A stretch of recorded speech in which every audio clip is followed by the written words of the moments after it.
بسم الله الرحمن الرحيم.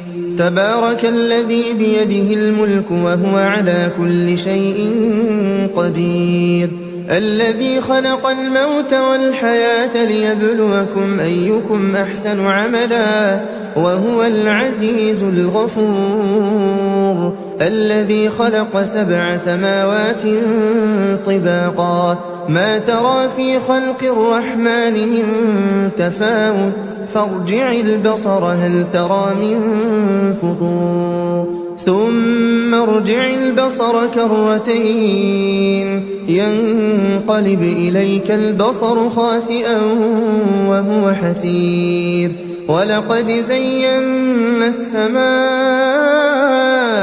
الدنيا بمصابيح وجعلناها رجوما للشياطين وأعتدنا لهم عذاب السعير، وللذين كفروا بربهم عذاب جهنم وبئس المصير. إذا ألقوا فيها سمعوا لها شهيقا وهي تفور تكاد تميز من الغيظ كلما ألقي فيها فوج سألهم خزنتها ألم يأتكم نذير؟ قالوا بلى قد جاءنا نذير فكذبنا وقلنا ما نزل الله من شيء إن أنتم إلا في ضلال كبير.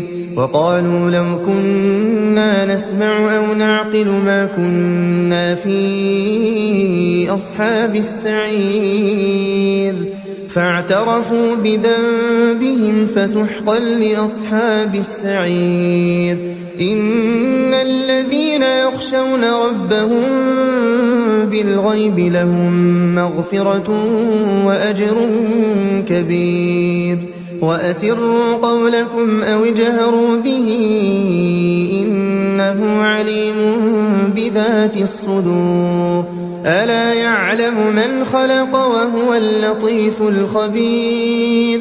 هو الذي جعل لكم الأرض ذلولا فامشوا في مناكبها وكلوا من رزقه وإليه النشور.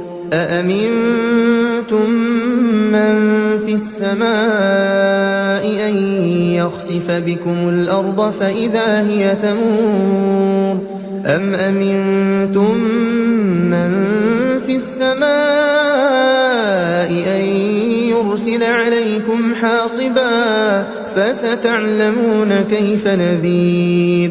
ولقد كذب الذين من قبلهم فكيف كان نكير. أولم يروا إلى الطير فوقهم صافات ويقبضن ما يمسكهن إلا الرحمن إنه بكل شيء بصير.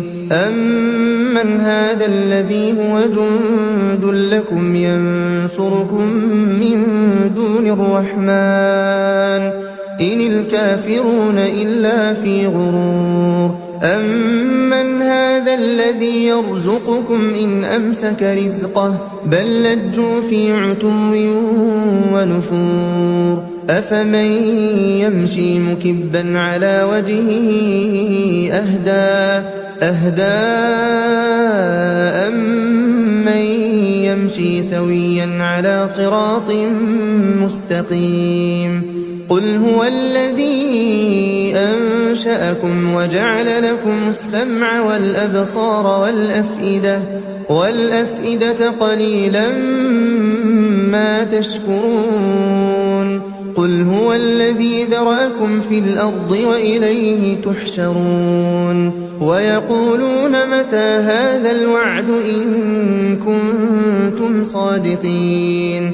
قل إنما العلم عند الله وإنما أنا نذير مبين. فلما رأوه زلفة سيئت وَكُبِّتْ وُجُوهُ الَّذِينَ كَفَرُوا وَقِيلَ هَذَا الَّذِي كُنتُم بِهِ تَدَّعُونَ قُلْ أَرَأَيْتُمْ إِنْ أَهْلَكَنِيَ اللَّهُ وَمَن مَّعِيَ أَوْ رَحِمَنَا فَمَن يُجِيرُ الْكَافِرِينَ مِنْ عَذَابٍ أَلِيمٍ قُلْ هُوَ الرَّحْمَنُ آمَنَّا بِهِ وَعَلَيْهِ تَوَكَّلْنَا فَسَتَعْلَمُونَ مَنْ هُوَ فِي ضَلَالٍ مُّبِينٍ قُلْ أَرَأَيْتُمْ إِنْ أَصْبَحَ مَاؤُكُمْ غَوْرًا فَمَن يَأْتِيكُم بِمَاءٍ